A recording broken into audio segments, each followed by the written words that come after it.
بشرى لكم ولنا بعيد الفطر يجمعنا بيوم الفرحة الأولى فما أحلى سعادتنا. صلاة العيد حاشدة ومن أبهى شعائرنا تبادلنا تحيتنا وذكر الله يرفعنا بنا رحبت مجالسنا تظللنا محبتنا.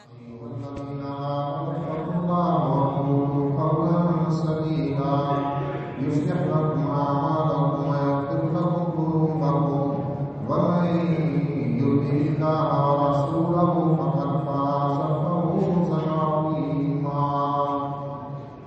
أما بعد فإن خير الحديث كتاب الله وخير الهدي هدي محمد وشر الأمور محدثاتها وكل محدثة بدعة وكل بدعة ضلالة.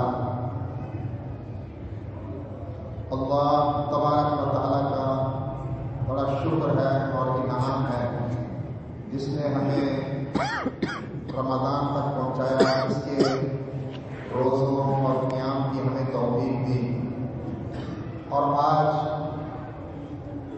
خوشی کے دن ہم پہنچ چکے ہیں، عید الفطر کا دن، اور دو موقع اللہ کے رسول صلی اللہ علیہ وسلم نے فرمائے خوشی کے روزے دار کے لیے. لسان میں فرحتان، فرحت عند فطر و فرحت عند لقاء رب. روزے دار کے لیے دو خوشی کے موقع، ایک جس دن وہ روزہ چھوڑ دیتا ہے.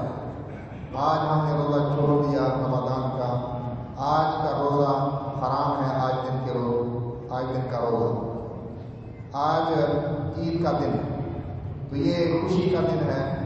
اور دوسرا موقع جو ہے خوشی کا، اللہ تبارک و تعالیٰ جب ہم اللہ تعالیٰ کے پاس جائیں، فرمایا دوسرا موقع کون سا ہے؟ ان لقاء رب، جب وہ اپنے رب سے ملاقات کریں. تو جب ہم رب تعالیٰ سے ملاقات کریں، اللہ کرے کہ ہم اس دن بھی خوش ہوں. یہ دو خوشی کے موقع. اور یہ جو اجتماع عید کا ہے، اس سے وہ اجتماع جو ہے وہ بھی ہمیں یاد رکھنا چاہیے. وَاتَّقُوا يَوْمًا تُرْجَعُونَ فِيهِ إِلَى اللَّهِ ثُمَّ تُوَفَّى كُلُّ نَفْسٍ مَّا كَسَبَتْ وَهُمْ لَا يُظْلَمُونَ. اور اس دن سے ڈر جاؤ جس نے تم اللہ کی طرف لوٹائے جاؤ. ثُمَّ تُوَفَّى كُلُّ نَفْسٍ مَّا كَسَبَتْ، پھر ہر جان نے جو کمایا ہوا ہے اسے اس کا پورا بدلہ دیا جائے گا. وَهُمْ لَا يُظْلَمُونَ، اور اس میں کسی طرح کی کوئی زیادتی جو ہے، کوئی کمی نہیں کی گئی.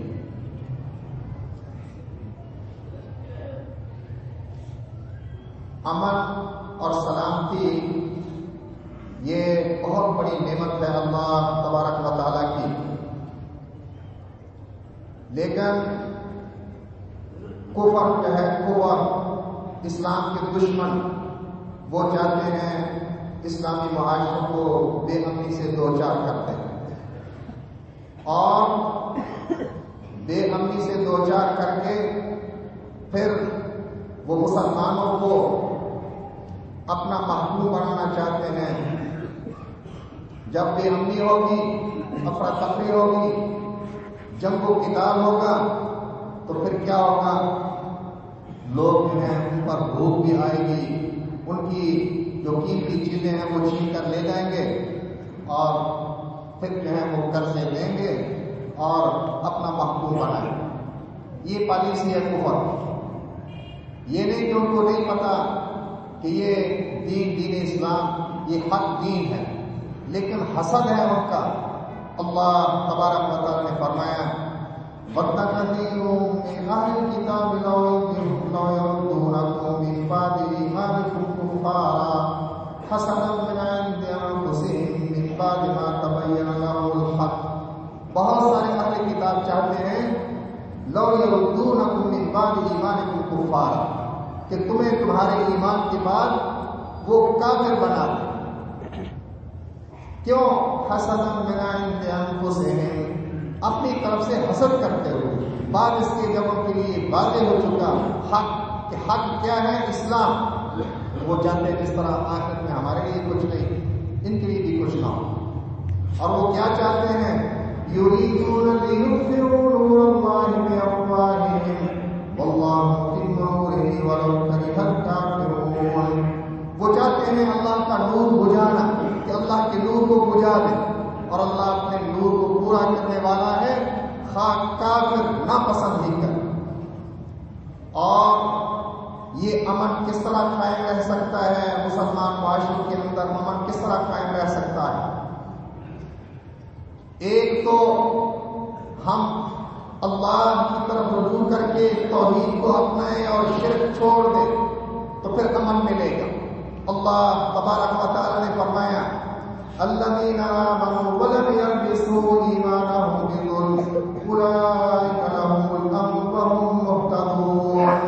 جو لوگ ایمان لائے اور انہوں نے اپنے ایمان میں ظلم کی کوئی آمیزش نہ کی، کسی طرح کے ظلم کی، مراد شرک ہے، یہی لوگ ہیں جن کے لیے امن ہے اور وہ ہدایت والے ہیں.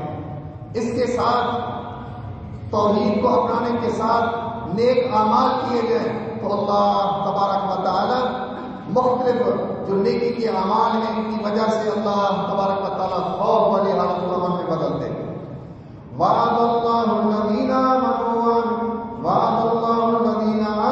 منکم وعملوا الصالحات لیستخلفنہم فی الارض كما استخلف الذين من قبلهم وليمكنن لهم دينهم الذي ارتضى لهم وليبدلنهم من بعد خوفهم امنا يعبدونني لا يشركون بي شيئا.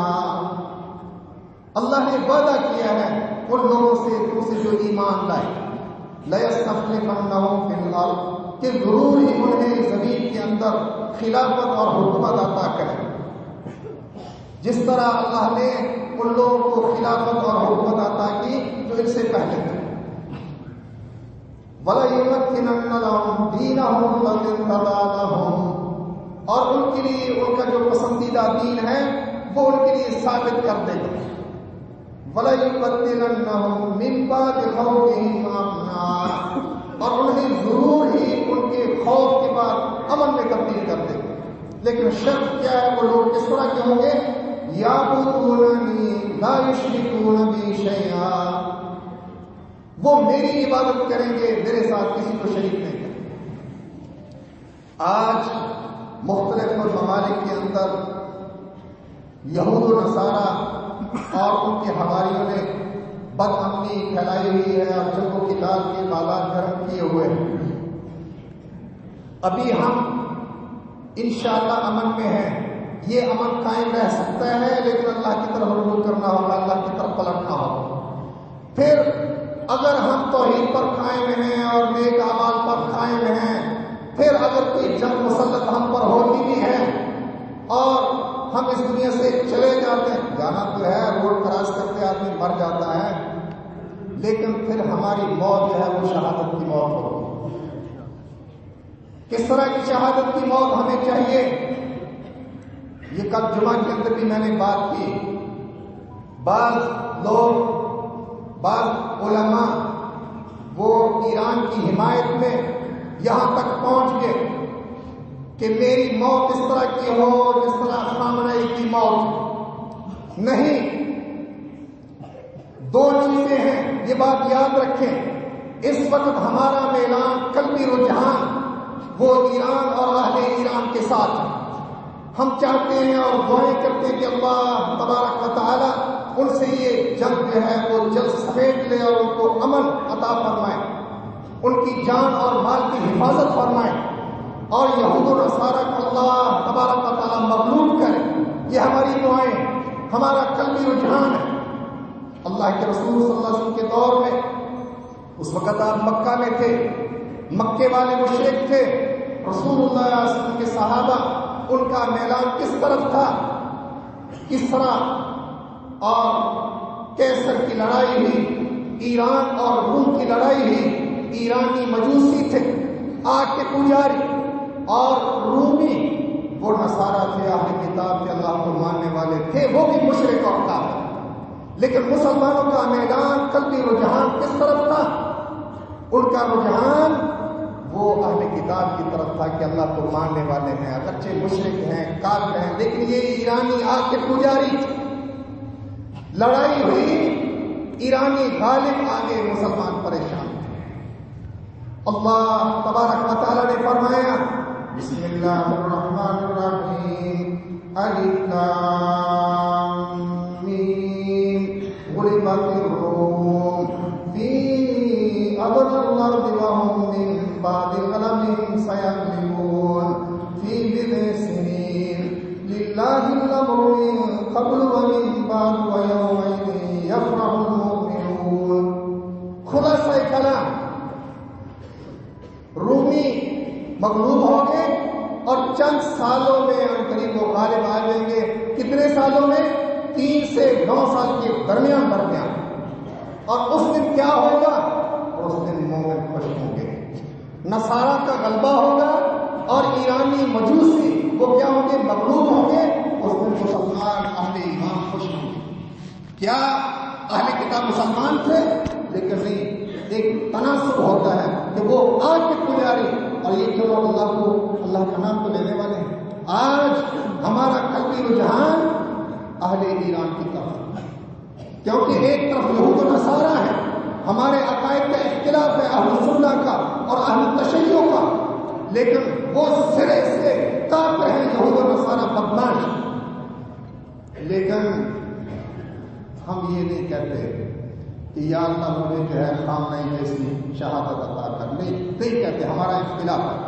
ہم کہتے ہیں کہ یا اللہ تو ایرانیوں کو غالب کر، یہود و نصارہ کو مغلوب کر، لیکن جب موقع آئے ہمیں شہادت عطا فرما سیدنا عمر بن خطاب رضی اللہ عنہ جیسی، ہمیں شہادت عثمان غنی جیسی، ہمیں شہادت سیدنا علی جیسی، ہمیں شہادت حسن و حسین جیسی رضی اللہ عنہ۔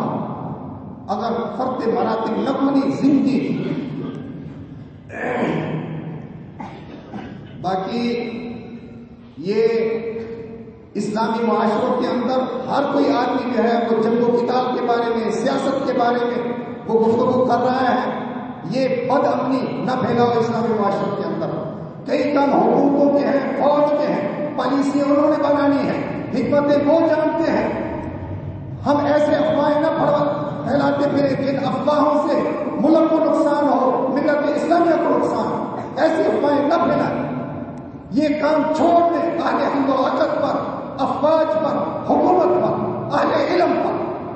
اللہ تبارک و تعالیٰ نے فرمایا وَإِذَا جَاءَهُمْ أَمْرٌ مِّنَ الْأَمْنِ أَوِ الْخَوْفِ أَذَاعُوا بِهِ، اور جب ان کے پاس کوئی معاملہ آتا ہے خوف کا یا امن کا، اسے پھیلاتے پھرتے نشر و اشاعت کرتے۔ وَلَوْ رَدُّوهُ إِلَى الرَّسُولِ وَإِلَى أُولِي الْأَمْرِ مِنْهُمْ لَعَلِمَهُ الَّذِينَ يَسْتَنبِطُونَهُ مِنْهُمْ۔ کس کی طرف لوٹاتے ہیں اس کو؟ اللہ کے رسول کی طرف لوٹاتے ہیں، اور جو اہل ہمارے تو وہ اس سے کیا چیز اخذ کرتے ہیں وہ نکالتے اس سے چیز۔ تو یہ ہر آدمی کا کام نہیں ہے اس طرح کی افواہیں پھیلانا جس سے ملک کو نقصان ہو اور ملت اسلامیہ کو نقصان ہو۔ باقی جو کام ہم نیکی کے کر رہے تھے رمضان کے اندر وہ ختم نہیں ہو گئے۔ 5 نمازیں اسی طرح پورا سال جاری ہیں، اور نفلی روزے باقی ہیں۔ شوال، یہ دیکھو آج پہلا دن ہے عید کا، رمضان کے روزے چھوڑے لیکن آج پہلا دن ہے کس کا؟ حج کے ایام آج سے شروع ہو گئے، حج کے مہینے آج سے شروع ہو گئے، یہ پہلا دن ہے اشہر حج سے۔ تو ایک عبادت سے فارغ ہوئے، اگلی عبادت کا کام شروع۔ کل سے شوال کے روزے بھی شروع ہیں، وہ 6 رکھ لیں، مسلسل رکھ لیں، چھوڑ کر رکھ لیں۔ جس نے 6 روزے رمضان کے ساتھ رکھ لیے ایسے جیسے پورے زمانے کے روزے۔ اور تراویح اگرچہ باقی نہیں رہی لیکن یہ وہی نماز تہجد والی ہے، یہ پورا سال باقی اللہ کے رسول صلی اللہ علیہ وسلم پڑھتے تھے۔ اور اگر نفلی کام ہم نہیں کر سکتے تو فرائض جو ہیں یہ نہ چھوڑیں۔ غریبوں والی حدیث پہلے بھی میں پیش کرتا ہوں کئی موقعوں پر۔ اللہ کے رسول صلی اللہ علیہ وسلم نے فرمایا، صحیح مسلم کے اندر حدیث ہے، الصلوات الخمس والجمعۃ الى الجمعہ ورمضان الى رمضان مکفرات ما بینہن اذا اجتنب الکبائر۔ 5 نمازیں اور جمعہ تک اور رمضان تک درمیان میں پھر جو گناہ ہو گئے یہ اعمال کفارہ بن جاتے ہیں. شرط یہ ہے کہ جب آدمی کبیرہ گناہوں سے بچتا رہے. تو یہ غریبوں والی حدیث ہے. اگر امیر ہے، صاحب استطاعت ہے، صاحب نصاب ہے، اس کو زکات دینی پڑے گی سال کے بعد. اور صاحب استطاعت ہے، زندگی میں ایک دفعہ حج کرنا پڑے گا. لیکن غریب ہو امیر ہو یہ حدیث سب کے لیے ہے. 5 نمازیں آدمی پڑھتا رہے، یہ نہیں چھوڑ کے جمعے پڑھنے ہیں اور رمضانوں کے روزے رکھنے ہیں. صرف رمضان کے روزوں سے سال کے گناہ معاف نہیں ہوتے. غلط سوچ ہے ایسے لوگوں کی جو رمضان ختم ہونے کے ساتھ ہی مسجد کو خیر بات کیا دیتے ہیں. تو اسلام کو نافذ کریں اپنے ہر معاملات کے اندر. اللہ کے رسول صلی اللہ علیہ وسلم کا جس طرح طریقہ یہ ہے کہ چند کھجوریں کھا کے آنا طاقت میں عید الفطر میں، تو عید الفطر ہو عید الاضحیٰ ہو، ایک طریقہ اللہ کے رسول صلی اللہ علیہ وسلم کی سنت یہ ہے کہ رستہ بدل کر آپ جاتے تھے گھر میں. اور جو ہمارے پیارے ہم سے رخصت ہو گئے ہیں ضرور ان کے لیے دعائیں کرنی چاہیے. لیکن خاص جو ہم نے طریقہ بنا لیا ہے کہ عید والے دنوں کو یاد کرنا ہے، یہ کوئی طریقہ اللہ کے رسول صلی اللہ علیہ وسلم سے ثابت نہیں کہ بطور خاص عید والے دن قبرستان جائیں جس وقت پر بھی جائیں، لیکن خاص کر لینا عید والے دن کو، یہ اللہ کے رسول صلی اللہ علیہ وسلم کا کوئی طریقہ نہیں. معان کا مسافہ کے ساتھ معانقہ یہ ثابت ہے. معانقہ کیا ہے؟ گردن کے ساتھ ملے. لیکن عید کے لیے 2 بھائی اکٹھے گھر سے نکلتے ہیں، جنہیں عید کی نماز سے فارغ ہوئے وہ آپس میں گلے ملنے لگے، یہ نہیں. ہاں کوئی دیر کے بعد مل رہا ہے، معانقہ تھوڑا ثابت ہے. مسافہ کے ساتھ معانقہ بھی ثابت ہے.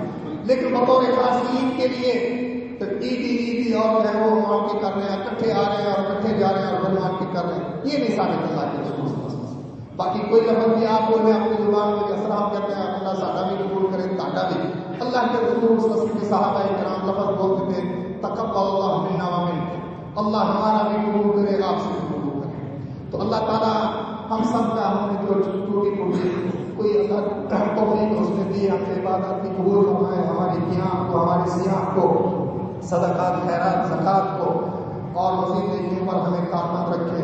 اللہ تبارک و تعالیٰ کا حکم ہے واعبد ربک حتی یأتیک الیقین کہ موت تک اپنے رب کی عبادت کر. دعا بھی کر لیں حالات کے لیے بطور خاص. بعض حضرات نے بطور خاص دعا کے لیے کہا ہے، جن میں ہمارے بھائی عبداللہ نور پوری اپنی والدہ محترمہ کے لیے شیخ نور پوری صاحب کی اہلیہ، اللہ تعالیٰ ان کو شفا دے اور جتنے مسلمان بیمار ہیں سب کو شفا کاملہ عطا فرمائے. اور ساتھ یہ بھی اعلان حافظ صاحب نے کہا ہے، حافظ عبداللہ نور پوری نے، کہ 1 لاکھ کی سبزیں ہم نے اس دفعہ خریدی تھی. تو جس طرح پہلے کوشش کر کے وہ فنڈ جمع کرتے ہیں عید کے لیے، رات بھی نوجوانوں نے کوشش کی بھرپور، لیکن پھر جو ہے بارش آ گئی، اس لیے انتظام آخر وہ دوبارہ نہیں کیا جا سکتا. تو یہ اپنا تعاون بھی ساتھ جاری رکھیں. ربنا ظلمنا انفسنا وان لم تغفر لنا وترحمنا لنكونن من الخاسرين. ربنا آتنا في الدنيا حسنة وفي الآخرة حسنة وقنا عذاب النار. ربنا لا تزغ قلوبنا بعد إذ هديتنا وهب لنا من لدنك رحمة إنك أنت الوهاب. اللهم اشف مرضانا ومرضى المسلمين وأذهب بأس الناس واشف أنت الشافي لا شفاء إلا شفاؤك شفاء لا يغادر سقما. ربنا إننا سمعنا منادي ينادي بالإيمان آمنوا بربكم فآمنا. ربنا اغفر لنا ذنوبنا وكفر عنا سيئاتنا وتوفنا مع الأبرار. ربنا لا تؤاخذنا إن نسينا وأخطأنا. ربنا ولا تحمل علينا إصرا كما حملته على الذين من قبلنا. ربنا ولا تحملنا ما لا طاقة لنا به واعف عنا واغفر لنا وارحمنا أنت مولانا فانصرنا على القوم الكافرين. ربنا لا تزغ قلوبنا بعد إذ هديتنا وهب لنا من لدنك رحمة إنك أنت الوهاب. رب اجعلني مقيم الصلاة ومن ذريتي ربنا وتقبل دعاء. ربنا اغفر لي ولوالدي وللمؤمنين يوم يقوم الحساب. رب ارحمهما كما ربياني صغيرا. اللهم اغفر لحينا وميتنا وشاهدنا وغائبنا وصغيرنا وكبيرنا وذكرنا وانثانا. اللهم من احييته منا فاحييه على الاسلام ومن توفيته منا فتوفه على الايمان. اللهم لا تحرمنا اجرهم ولا تضلنا بعدهم. المستضعفين من المؤمنين اللهم أنقذ المستضعفين من المؤمنين في كل مكان اللهم أنقذ المستضعفين من المؤمنين في كل مكان اللهم اشف بطاقة على اليهود والهندوس اللهم اشف بطاقة على الصليبيين والملحدين اللهم اجعلنا عليهم سنين كسنين يوسف اللهم اجعلنا عليهم سنين كسنين يوسف ربنا اطمس على أموالهم واشدد على قلوبهم فلا يؤمنوا حتى يروا العذاب الأليم ربنا لا تجعلنا فتنة للقوم الظالمين ونجنا برحمتك من القوم الكافرين